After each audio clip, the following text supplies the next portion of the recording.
يعني بالتأكيد، يعني في البداية نبعث التحية، كل التحية لأسرانا في سجون الاحتلال. هناك أكثر من 7000 أسير فلسطيني يكبعون في سجون الاحتلال دون الالتزام إسرائيل بكل المفاهيم والقوانين والاتفاقيات جنيف الثالثة والرابعة لتطبيقها عليهم. إسرائيل تضرب بعرض الحائط كل هذه الاتفاقيات، كل هذه التفاهمات. أما بالنسبة لي شخصيا، أنا بالتأكيد يعني اعتقلت أكثر من 7 مرات في سجون الاحتلال، وكانت الاعتقالات كل مرة تختلف عن المرة اللي سبقتها، بمعنى أن هناك معاناة، هناك أساليب يستخدمها المحتل الإسرائيلي اتجاه الأسرى الفلسطينيين، وخاصة يعني أثناء فترة التحقيق هناك تكون أقصى أنواع وألوان العذاب الذي يمارسها السجان بحق الأسير الفلسطيني، من حيث الشبح الطويل والزنازير الطويلة. وفترة التحقيق الذي امتدت معي شخصيا أنا أكثر من 120 يوما، ولكن بالتأكيد نتيجة القناعة الراسخة بعدالة القضية الوطنية الفلسطينية، وبنتيجة القناعة بالعملية الكفاحية، كنا نتغلب على كل هذه الإجراءات العنصرية الفاشية الذي يمارسها المحتل الإسرائيلي. وكنا دائما وأبدا جاهزين ومتأهبين للتصدي لكل المشاريع التي تهدف إلى كسر إرادة الأسير الفلسطيني من خلال الوحدة الحركة الأسيرة في داخل سجون الاحتلال. تعلم محمد القيك هو شخص يمارس المهنة الصحفية، وساهم مساهمة عالية بتعرية سياسة المحتل الإسرائيلي والجرائم التي ترتكب في شوارع الضفة الفلسطينية والقدس المحتلة. فلهذا قام الاحتلال الإسرائيلي باعتقال الأسير محمد القيك وزجه بسجون الاحتلال. وها نحن نرى أن محمد القيك مضى على إضرابه 70 يوما لغاية اليوم، وأوضاعه الصحية شديدة الصعوبة، فقد 60% من النظر وفقد النطق تماما، وهو الآن في مستشفى العفولة يعاني معاناة شديدة. فلهذا نحن على الصعيد الفصائلي وعلى الصعيد الشعبي والمنظمات المجتمع المدني نتحرك ليل نهار من أجل فعلا الضغط على حكومة الاحتلال للاستجابة إلى مطالب محمد القيك. مطالبه هي الحرية وليس تحسين أوضاع شخصية في داخل الأسر. فبالتأكيد نحن نقول أن التحركات الشعبية يعني أتت أكلها، بمعنى على الصعيد الشارع الفلسطيني، وبمعنى آخر الاحتلال غير جاهز للاستجابة لمطالب التحركات الشعبية.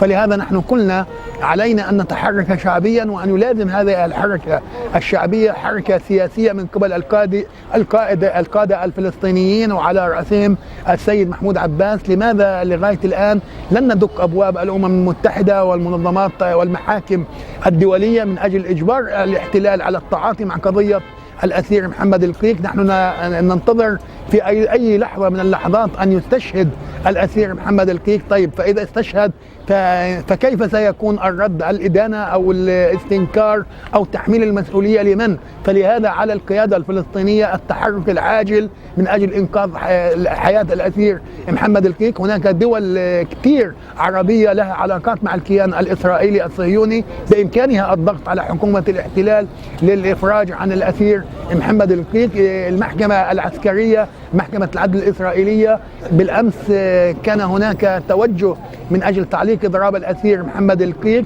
وبعد ذلك سيحدث معه كما حدث مع الأسير محمد علان. فلهذا نحن نقول أي دقيقة انتظار أخرى هي تعني حياة الأسير محمد القيك، فمطلوب فعلا العمل بكل الميادين من أجل فعلا الاستجابة إلى هذه القضية. أما بالنسبة لقضية الأسير الشبل أحمد مناصرة ما زال يقبع في سجون الاحتلال، وهو اعتقل وهو مصاب وينزف بدمائه أمام الكاميرات الصحفيين. ولكن الاحتلال كما نقول لا يحترم أي اتفاقية دولية ولا يحترم اتفاقيات حقوق الطفل. فلهذا أحمد مناصرة هو يعني أسير قاصر لا يتجاوز عمره 14 عام، والاحتلال فعلا سرب من داخل مكاتب التحقيق مقاطع للتحقيق مع أحمد مناصرة، وهذه المقاطع هزت الوجدان العالمي، ولكن لن نسمع كلمة واحدة من المسؤول الأممي للأمم المتحدة بان كيمون ليدين السلوك الإسرائيلي وليعتبر هذا السلوك الإسرائيلي مع أحمد مناصرة هي جريمة أو ترتقي إلى جريمة حرب، ويجب محاكمة المحققين الذي ظهروا في الفيديو المسجل. ولكن نحن عهدنا أو خبرنا هذا العالم لا يأتي ولا يفهم إلا بلغة القوة، والدليل على ذلك عندما كان الجندي الإسرائيلي جلعاد شاليت في أيدي المقاومة كل العالم من أقصاه إلى أقصاه تحدث عن الأسرى وتحدث عن حقوق الإنسان وتحدث عن المعاملة الحسنة للأسرى، بمعنى مطلوب أن يلازم أي حركة منطق القوة لكي نجبر إسرائيل على التعاطي مع قضية الأسرى. رسالتي للأسرى في داخل سجون الاحتلال، كما يعلموا جيدا أنا مكثت 20 عاما في سجون الاحتلال، وكنا دائما وأبدا نعيش على الأمل، والأمل هو وحده الذي فعلا يلازم الأسير الفلسطيني. فنقول لأسرانا الفلسطينيين إن عام 2016 هو عام الحرية، عام الاستقلال، ستكون هناك صفقة وفاء أحرار 2 آجلا أم عاجلا، والاحتلال الإسرائيلي سيخضع ويجبر على التعاطي ويتعاطى مع شروط المقاومة الفلسطينية، وسيتم الإفراج عنكم قريبا، فاصبروا وما الصبر إلا ساعة. الصليب الأحمر تحولت لمنظمة NGOs بصراحة، يعني بتصلح مواسير وبتمد خطوط مي اللي في الشوارع للناس. الصليب الأحمر مطلوب منه فعلا أنه يقف أمام مسؤولياته اتجاه القضية المناطة به، هو تسجيل الانتهاكات الإسرائيلية بحق الأسرى الفلسطينيين في سجون الاحتلال، تسجيل وتوثيقها وفضح هذه السياسة. للأسف الشديد الصليب الأحمر لا نسمع منه كلمة واحدة عن هذه الانتهاكات، عن هذه التعديات، عن هذه السلوكيات الفاشية العنصرية التي لم تمارس على زمن هتلر بحق الأسرى والمساجين اليهود في السجون الاحتلال. فنحن نقول على الصليب الأحمر أن يخرج عن نطاق دائرة الصمت وأن يتحدث بشكل واضح ويدين الاحتلال كما أدان وجود جلعاد شاليت لدى المقاومة الفلسطينية. نطالب الصليب الأحمر أن يخرج عن هذه السياسة الفعلا الصامتة والذي لا نفهم معناها يعني طبعا موقف الجبهة الشعبية لتحرير فلسطين في دعم وإسناد كافة الأسرى البواسل واضح وجلي خلال الأنشطة والفعاليات الداعمة والمساندة لهؤلاء الأسرى، والتي أسبوعيا تتواصل هذه الفعاليات سواء في قطاع غزة أو الضفة الغربية، بالإضافة إلى قضية الطفل الأسير أحمد مناصرة.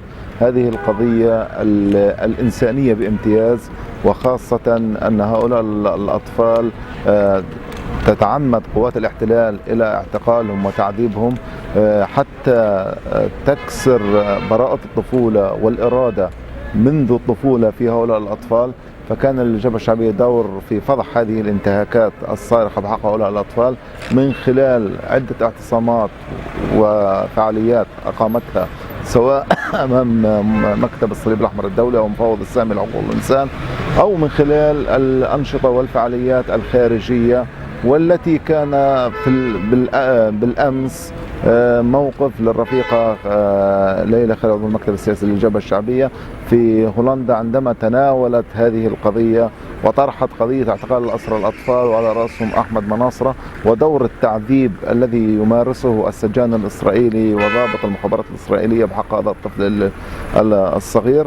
فلذلك طالبت من كافة الجهات الدولية والمؤسسات القانونية والحقوقية الضغط على الاحتلال لوقف هذه الانتهاكات الصارخة بحق هؤلاء الأطفال والإفراج عنهم، لأنه كلنا ندرك ونشاهد أن الاحتلال في قضية أحمد المناصرة هو لن يتجاوز، كان عمره 14 سنة، أجل محاكمته حتى يتم ضمن القانون، وقانون مجحف طبعا بحق أطفال أن يحاكموا في سن 14 سنة، كمان هذا منافي للقانون الدولي والإنساني.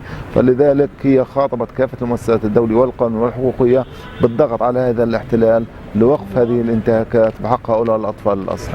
طبعا موقف الجبهة الشعبية من الصحفي محمد القيق منذ البداية، وسواء محمد القيق أو أي أسير صحفي فلسطيني أو أي أسير يتم اعتقاله اعتقال إداري، موقف الجبهة الشعبية واضح ضد هذه السياسة وهذا الانتهاك الخطير للقانون الإنساني والدولي. من حق الأسير الصحفي محمد القيق أن يعبر عن ما يشاهد وما يرى أو ما يصوره أو ما يتحدث عنه في الإعلام.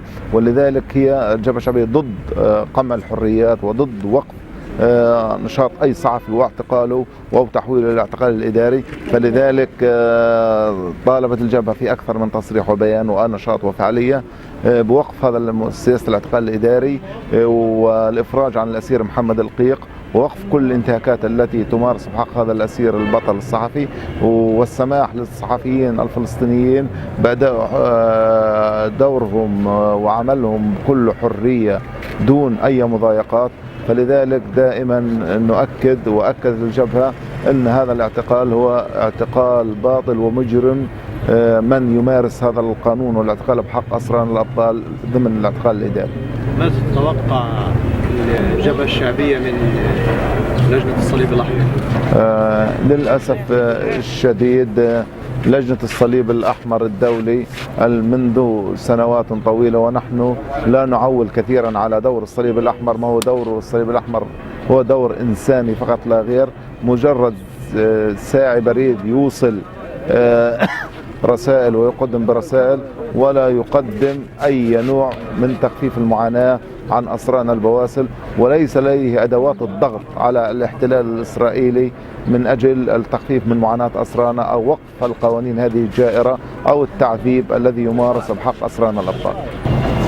يعني أولا نحييكم على هذا الاهتمام بقضية الأسرى في سجون الاحتلال الإسرائيلي. وإذا ما أردنا أن نتحدث عن دور مفوضية الأسرى والمحررين بحركة فتح في قطاع غزة في دعم وإسناد قضية الأسرى والمعتقلين في سجون الاحتلال الإسرائيلي، فإننا ننظر لهذه القضية على أنها عنوان أساسي ورئيسي في الصراع مع الاحتلال الإسرائيلي.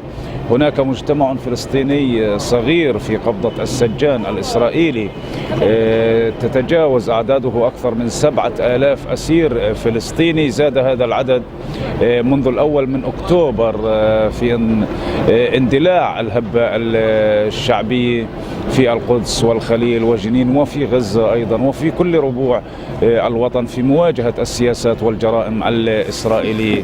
كما نعلم أن من بين السياسات والممارسات والجرائم التي تستخدمها إسرائيل في محاولة لكسر إرادة الشعب الفلسطيني ولكسر إرادة الحركة الأسيرة الاعتقال الإداري.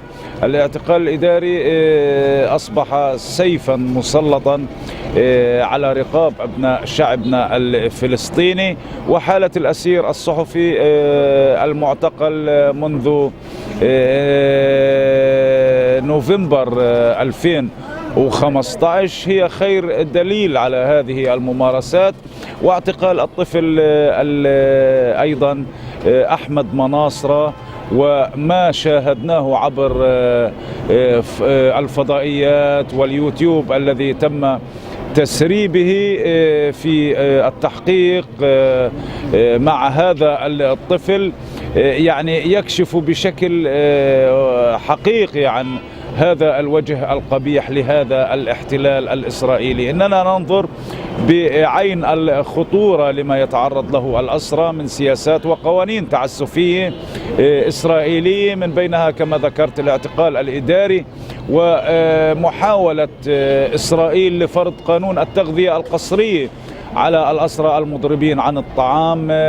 يعني قمنا بمجموعة من الفعاليات، كان من أبرز هذه الفعاليات تنظيم ولأول مرة تنظيم مؤتمر صحفي أمام مكتب المفوض السامي لحقوق الإنسان باسم لجنة الأسرى للقوى الوطنية والإسلامية.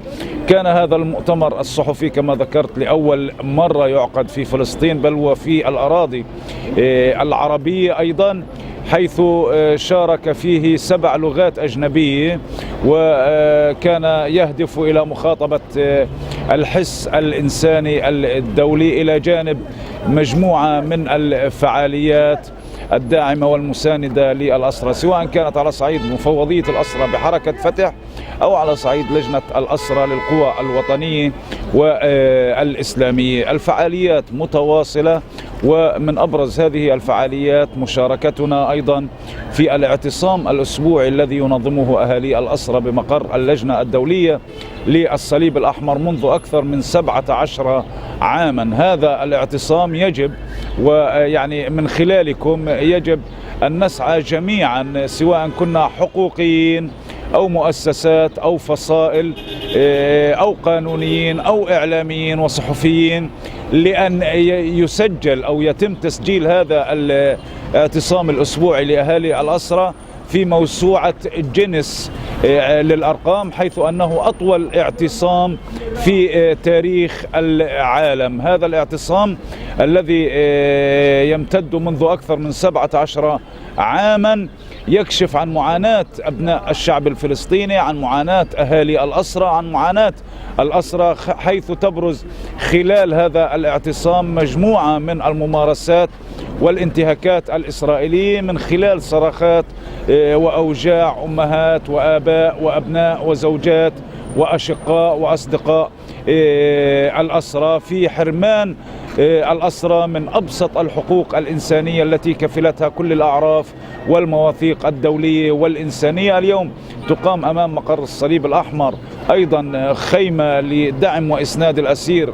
الصحفي محمد القيق الذي جاوز في إضرابه المفتوح عن الطعام في مواجهة الاعتقال الإداري التعسفي 70 يوم.